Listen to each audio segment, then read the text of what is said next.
government cares that you know that they bought stock in Meta before they passed that bill?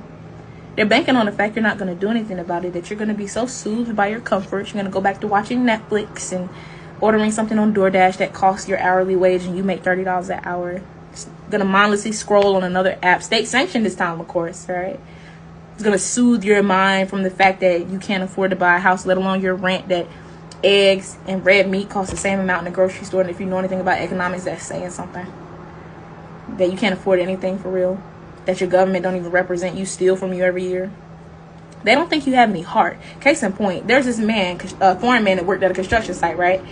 The construction site let him go in the craziest way. Like, they did him dirty. They didn't pay him, stole some of his equipment, told him to kick rocks. The next day, everybody who was from where that man was from did not come into work. Took their equipment with them and sabotaged some of the work they had did the day before. Sending a message, today is you, tomorrow is me.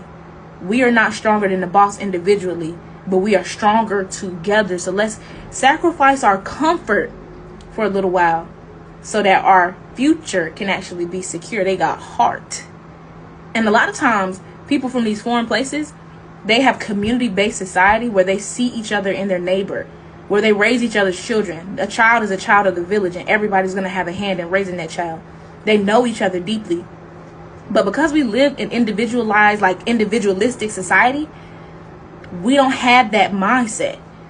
You've been going to get gas at the same place for 5 years. You don't even know the people that work in there by name. And that's the reason why you love TikTok, is because it gives us that sense of security. It gives us that sense that we're actually in a community. The stuff that we crave for, the things that you didn't even know that you were missing for real. And that's what they don't want, because let's say we start being in a community. The same thing that happened to that construction boss is the same thing that can happen with the government if we get some heart.